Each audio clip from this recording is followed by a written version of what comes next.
CM योगी ने गोरखपुर में महिला बास्केटबॉल प्रतियोगिता का शुभारंभ किया। इस दौरान उन्होंने कहा, 2014 से पहले खेल और खेल प्रतियोगिताएं सरकार के एजेंडे का हिस्सा नहीं हुआ करती थी।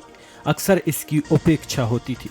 अंतर्राष्ट्रीय स्तर के इंफ्रास्ट्रक्चर न होने के कारण हमारे प्रतिभाशाली खिलाड़ी या तो पलायन करता था या कुंठित होता था। लेकिन अब देश में 2014 के बाद प्रधानमंत्री मोदी ने देश में जो नई खेल संस्कृति विकसित की है वह देखते बनती है।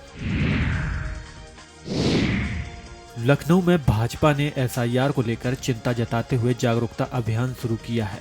सांसद और विधायक एक एक बूथ पर जाकर चौपालों का आयोजन कर लोगों को जागरूक करेंगे। जिन लोगों के नाम सूची में छूट गए हैं उन्हें जुड़वाने का काम भी किया जाएगा। लखनऊ में गोसाईगंज के पहाड़ नगर में आयोजित खिचड़ी भोज में प्रवीण तोगड़िया पहुंचे। तोगड़िया ने इस अवसर पर कहा कि हर जाति के लोग साथ बैठकर खाएं, इससे ऊंच नीच की भावना दूर होगी। उन्होंने यह भी कहा कि मथुरा में भी हिंदू समाज का कल्याण होगा।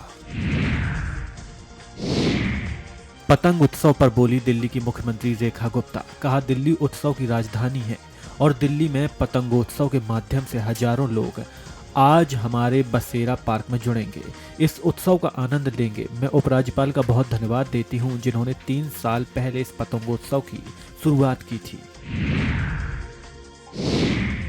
निर्वाचन अधिकारी नवदीप रिड़वा ने एसआईआर पर बात की। कहा, 18 जनवरी को मिशन मोड में मतदाता सूची का सत्यापन किया जाएगा। बूथों पर मतदाता सूची का वाचन और सत्यापन किया जाएगा। उन्होंने बूथ लेवल अधिकारियों को निर्देश दिए कि दावे और आपत्तियां मौके पर प्राप्त करें। मिर्जापुर में आम आदमी पार्टी की तीसरे चरण की पदयात्रा शुरू हो गई। सांसद संजय सिंह ने मिर्जापुर से वाराणसी तक की पदयात्रा शुरू की। उन्होंने कहा कि यह यात्रा सामाजिक न्याय और रोजगार के मामलों पर केंद्रित है और यूपी में सबसे ज्यादा बेरोजगार हैं। वाराणसी में सपा महिला सभा की राष्ट्रीय अध्यक्ष जूही सिंह पहुंची। बुलडोजर कार्रवाई को लेकर उन्होंने विरोध व्यक्त करते हुए कहा कि दाल मंडी तोड़ा जा रहा है, यह कैसा विकास है। जूही ने एसआईआर में नागरिकों के अधिकारों का हनन होने की भी बात कही। सीएम जनता दर्शन में अपनी शिकायत देकर पहुंचे यूपीएसएससी के अभ्यर्थियों का कहना है कि परीक्षा में आउट ऑफ सिलेबस प्रश्न पूछे गए थे।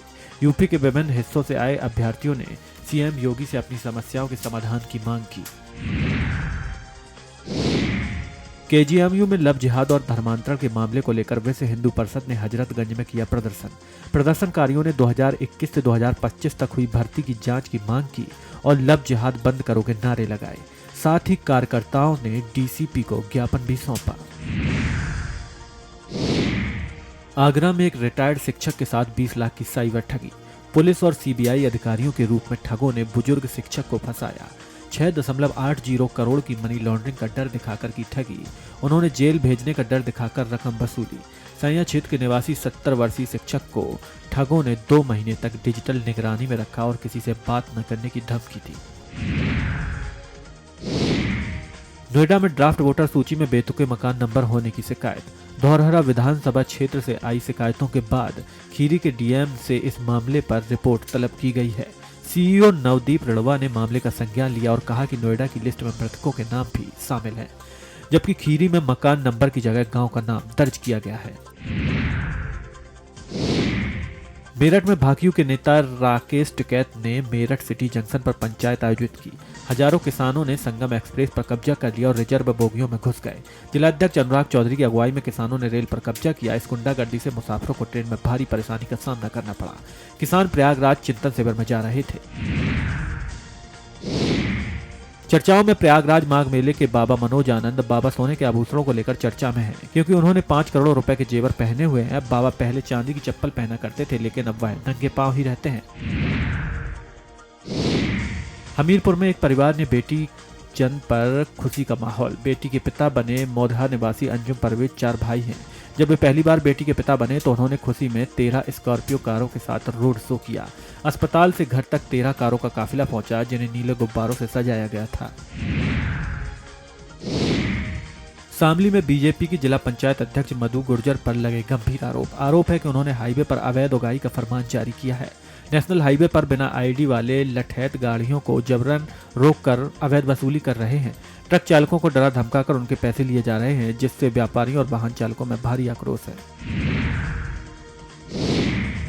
दिल्ली के कैश कांड मामले में सुप्रीम कोर्ट में हुई सुनवाई, जिसमें जस्टिस यशवंत वर्मा की याचिका को खारिज कर दिया गया। सुप्रीम कोर्ट ने जस्टिस वर्मा की याचिका को खारिज करते हुए कहा कि लोकसभा स्पीकर द्वारा गठित कमेटी को चुनौती नहीं दी जा सकती है। जस्टिस वर्मा ने कमेटी के गठन को चुनौती दी थी, जबकि दोनों सदनों में उन्हें हटाने का प्रस्ताव रखा गया था। लखनऊ में विद्युत कनेक्शन लेने वाले उपभोक्ताओं को मिली राहत। अब उपभोक्ता मीटर के लिए विकल्प चुन सकेंगे, जिनमें स्मार्ट मीटर और इलेक्ट्रिक मीटर शामिल हैं। इसके अलावा non smart postpaid meter का भी विकल्प उपलब्ध होगा। सिंगल फेज इलेक्ट्रॉनिक मीटर की कीमत 767 रुपए और 3 फेज इलेक्ट्रॉनिक मीटर की कीमत 1853 रुपए निर्धारित की गई। ललितपुर में मंत्री मनोहर लाल पंत का एक वीडियो वायरल वीडियो में मंत्री मनोहर लाल कमिश्नर झांसी विमल कुमार दुबे के पैर छूते नजर आए। मंत्री माला लेकर कमिश्नर की अगवानी करने पहुंचे थे और कैलगुआ ब्रिज का निरीक्षण कर रहे थे।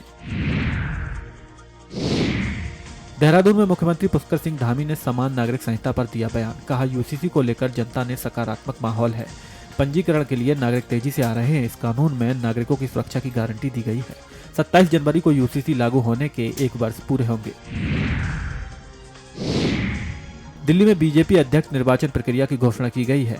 19 जनवरी को नामांकन की प्रक्रिया शुरू होगी, जो दोपहर 2 बजे से शुरू होगी। इसी दिन नामांकन पत्रों की जांच भी की जाएगी। यदि 1 से ज्यादा नामांकन होते हैं तो 20 जनवरी को वोटिंग होगी। वाराणसी में कांग्रेस कार्यकर्ताओं ने डीएम कार्यालय पर प्रदर्शन किया। कार्यकर्ताओं ने मणिकर्णिका घाट के जीर्णोद्धार कार्य का विरोध किया। साथ ही मणि में स्थित मूर्तियों को तोड़े जाने का आरोप लगाया। अहिल्याबाई होलकर की प्रतिमा तोड़े जाने की शिकायतें की। कांग्रेस कार्यकर्ताओं ने डीएम को ज्ञापन सौंपते हुए 1 हफ्ते के अंदर एक प्रतिनिधि मंडल बनाने की मांग की। दिल्ली में कांग्रेस सांसद इमरान मसूद ने विदेश मंत्री एस जयशंकर को लिखा पत्र। इस पत्र में उन्होंने ईरान में अमेरिकी हमले की आशंका जताई और भारतीय नागरिकों को सुरक्षित तरीके से देश वापस लौटने की अपील की। कानपुर देहात में धर्मांतरण मामले में एसआईटी की जांच तेज। सूत्रों के मुताबिक एसआईटी के कई अहम दस्तावेज हाथ लगे हैं, जिनमें संस्था के कई बैंक खाते शामिल हैं। एक्सिस बैंक में 5 और एसबीआई में 2 खाते मिले हैं। साथ ही अन्य बैंकों में भी खाते होने की आशंका जताई जा रही है।